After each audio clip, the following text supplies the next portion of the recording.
Bom, o que eu tenho principalmente para falar sobre trabalho é que, mais do que descobertas supernovas, o que ele traz é um pensamento estruturado de tudo aquilo que está sendo discutido já há algum tempo. Como resultado, a gente teve 40 indicadores, se a economia circular no setor da moda é capaz de proporcionar inovação social, e o que a gente entende como inovação social é se uma economia circular na moda é capaz de melhorar a vida das pessoas da cadeia. Então, eu vou começar aqui falando um pouco sobre as premissas, melhorar a vida das pessoas da cadeia e também resolver problemas relevantes para a sociedade. É esperado que novos empregos sejam criados dentro de uma economia circular. Esse é um entendimento muito comum nas diversas áreas do conhecimento. Fala-se muito, quando se fala da questão do trabalho, que vão ser gerados empregos. E como é que o sistema da moda é muito fragmentado, e a gente sabe qual é a complexidade dessa cadeia, dificilmente soluções padronizadas vão surgir. Às vezes, a gente fica esperando que nos demandem aqui soluções, mas elas não vão surgir no curto prazo. Então, o Brasil vai ter que encontrar aí seu próprio caminho para a circularidade. E como, aquele conhecimento bem disseminado, que a gente só consegue gerir aquilo que a gente consegue medir.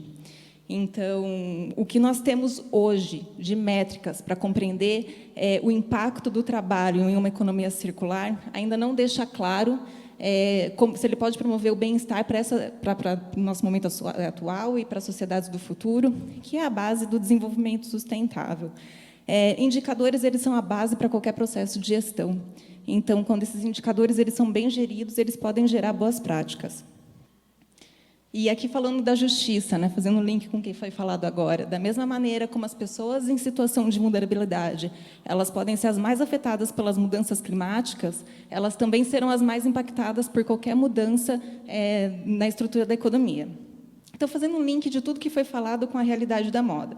Esses dados eles não são super novos, mas a gente traz aqui essa reflexão de que 56,7% dos postos de trabalho, a gente está falando daquilo que a gente pode medir, os formais e diretos da cadeia têxtil de confecção se concentram nas pequenas e médias empresas. E, em 2005, foi apurado que, dentro das unidades fabris, 96,8% são de micro e pequenas empresas, apenas 0,3% são de empresas de grande porte. E o que isso traz para a gente em termos de informação? Que as pequenas e médias empresas enfrentam desafios relevantes quando a gente pensa em qualificação de trabalhadores, práticas de subcontratação e formalidade, saúde, segurança e a integração de pessoas vulnerabilizadas.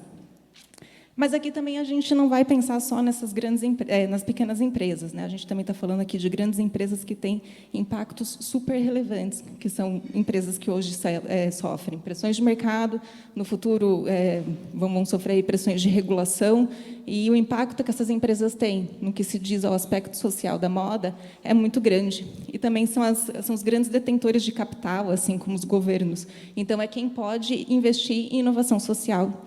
Inovação social é tão caro quanto qualquer outro tipo de inovação que a gente está mais acostumado a falar, inovação tecnológica, por exemplo. Não é simples fazer inovação social, isso tem um custo. Então, falando um pouquinho da pesquisa. Então, aqui está o método da pesquisa. Nós levantamos, eu falo nós porque eu tive uma orientadora, tive pessoas que me ajudaram nesse processo. Nós levantamos 79 documentos que foram lidos. A partir desses documentos, nós retiramos 37 indicadores. Nós consultamos 29 especialistas, então aqui eu aproveito para colocar até da limitação de um trabalho de mestrado, a gente não teve como fazer, por exemplo, da perspectiva das pessoas da cadeia, então a gente partiu de uma perspectiva de especialistas. A partir desses formulários, algumas pessoas que estão aqui até preencheram, nós chegamos em 3 novos indicadores, o resultado foram 40 indicadores no total. Aqui ainda falta, que eu ainda fui avaliada pelos meus pares, porque esse trabalho ele foi publicado. Então, eu não vou ter tempo aqui de falar de todos os indicadores, então eu vou falar aqui de meia dúzia deles que podem nos trazer insights interessantes para as nossas discussões.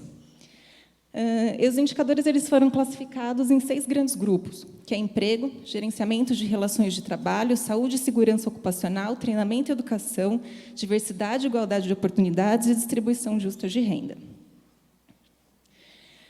Vamos para os insights.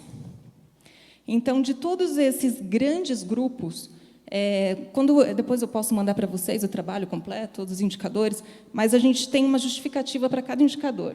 Então, a gente teve muita dificuldade de conseguir justificar esses 3 grupos que são treinamento, educação, diversidade, igualdade de oportunidades e distribuição justa de renda. E o que isso nos diz? Isso nos diz que a gente tem que começar a pensar a economia circular e a justiça social para além da questão do emprego. A gente tem que pensar como é que a gente consegue minimizar os impactos e consegue pensar em questões como, que aqui a gente já falou, né? Questões da pobreza, questões de justiça social e racial. Eu vou trazer aqui agora o indicador da criação de novos trabalhos, que foi o grande ponto inicial dessa pesquisa. E a gente teve assim, só para, né, colocar vocês aqui na mesma página, todos os indicadores eles tiverem notas altas e não tiverem grandes diferenças de média. Mas, para a gente poder fazer análise, a gente olha para aqueles que tiveram uma classificação menor e uma classificação maior. E o indicador criação de novos empregos, surpreendentemente, foi o que teve uma classificação menor. Então, o que os especialistas estão falando para a gente? Olha, o mais importante de tudo não é a gente olhar o quanto de emprego a gente gera, mas a gente olhar a qualidade desses empregos. E tem um indicador muito importante, que é a colaboração, a capacidade de colaboração dentro dessa cadeia, que ele é um indicador muito importante para a economia circular, porque esse é um trabalho multidisciplinar, a gente consultou as disciplinas de economia circular, economia, sociologia, moda, e o indicador colaboração ele é típico da economia circular. E aí a gente tem um desafio quando a gente fala de colaboração na moda, né? E ele está entre os indicadores que recebeu a maior pontuação. Contudo, dentro de todo o nosso contexto de moda, como é que a gente tem uma cadeia colaborativa? Como é que a gente fala dessa cadeia complexa, tão grande, tão informal? Como é que se cria a colaboração? E a colaboração ela é super importante para a inovação. É a colaboração que nos permite encontrar a solução para problemas complexos. A gente falou ontem de diversidade. Diversidade é super importante para a gente chegar na solução de problemas complexos. Então, como a gente constrói, né, uma cadeia colaborativa na moda? Então, essa é uma das questões que eu trago. E aí tem os indicadores diretamente relacionados com a moda, que são indicadores que a gente já está mais acostumado, que tratam da questão da transparência, rastreabilidade, a mão de obra local. Então, apesar desse esforço que a gente tem muito grande de controlar a cadeia, a gente precisa começar a transformar esse esforço numa cadeia que ela seja mais capacitada, porque é muito possível que as empresas... A gente já tem hoje uma questão relacionada à sustentabilidade, que é a falta de apoio da cadeia em relação a uma cadeia mais sustentável e mais inovadora. E isso acontece também dentro de uma economia circular. Se a cadeia não pode suportar essa transformação, ela não tem como acontecer, ela não vai acontecer no nível empresa, ela precisa acontecer no nível setor. E aí a gente tem outros 2 indicadores que eu trago de medidas de prevenção e de luta contra o trabalho escravo contemporâneo e contra o trabalho infantil. Então, apesar da gente estar falando aqui do extremo da precariedade, a gente tem várias nuances da precariedade, né? Aqui. E o que eu quero trazer aqui, um dos especialistas comentou que, olha, mas já existem leis para isso. Será que é tão relevante a gente falar de um indicador como esse? Porque existem leis. Mas, de novo, eu torno a trazer a questão da cadeia. Mas, espera aí, a gente está falando que 90 e tantos % são de pequenas e grandes empresas daquilo que a gente conhece. E aquilo que a gente não conhece são mais um tanto de pequenas e grandes empresas que elas são informais. Elas não estão sujeitas a essas leis nem a essas fiscalizações. Então, a gente precisa começar a pensar para além das questões das leis. E tem também uma questãozinha de régua, né? Será que as leis são suficientes para promover uma inovação social? Então, aí eu trouxe, dentro desse pensamento, todo um grupo, que é o de distribuição justa de renda, porque todos esses indicadores foram que tiveram a menor pontuação individual. A gente já previa que ele seria um pouco mais polêmico, porque são as questões que trazem, que levam para um pouco além daquilo que a gente já está acostumado a executar, que são as questões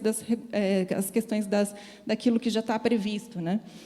Que são políticas de incentivo e investimento financeiro para o desenvolvimento sustentável, quer dizer, não é uma cadeia que vai poder se desenvolver sozinha se ela não tiver investimento, pagamento suficiente para proporcionar o padrão de vida de classe média, plano de carreira, benefícios e benefícios adicionais, por exemplo, participação nos lucros, que são questões muito delicadas quando a gente trata dessas questões sociais.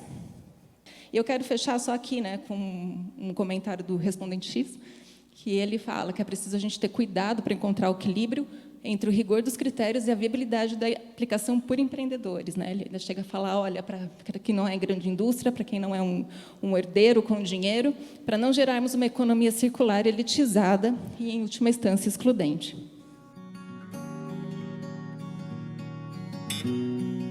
Eu queria perguntar um pouco acerca até da questão de indicadores, assim, quando a gente olha para a questão mãe. Por quê? Porque a categoria mãe na rede produtiva da moda é muito importante, né? Como a Patrícia falou, o trabalho não ou mal remunerado das mulheres e o não remunerado de reprodução social é o que sustenta uma parte importante de todo o nosso sistema capitalista, mas sobretudo, então, o próprio lucro das empresas, né? E a categoria mãe e a violência sexual, eu até prefiro falar em hierarquia sexual do que desigualdade de gênero, porque acho que hierarquia sexual vai muito direto ao ponto à questão, sobretudo quando a gente está falando de mães, né? Então, eu queria entender a percepção dos indicadores acerca da maternidade. Saiu um relatório super recente com apoio da ONU aqui sobre a indústria da confecção em São Paulo, mostrando que a maior parte das mulheres são mães e a violência está muito ligada à maternidade. Elas não param a produção para ir fazer xixi porque é tempo, elas não vão fazer o pré-natal porque elas não têm tempo, né? E elas são todas terceirizadas, etc. Então, como é que a gente inclui essa categoria mãe, que historicamente é uma categoria que faz trabalho de reprodução social gratuito, para gerar essa mais-valia, esse lucro das empresas, dentro de uma lógica de circularidade? Esses indicadores, ele é um primeiro levantamento, ele é mais genérico mesmo. Então, a gente trata muito da questão do gênero, mas a gente não trata especificamente da questão de mães, porque não apareceu, né? Então, gente, assim, são levantamento de indicadores, é um primeiro estudo sobre isso, então ele precisa, né, como todo estudo, ele precisa ser melhorado, precisa de complementações, inclusive o entendimento de como a gente vai usar, em quais circunstâncias e qual indicador. Mas, sem dúvida, é uma questão específica que, quando a gente trata de um setor que é majoritariamente feminino, ele com certeza precisa ser incluído. Acho que é um sintoma, né, da invisibilização da categoria e do trabalho de reprodução gratuito que elas fazem, né?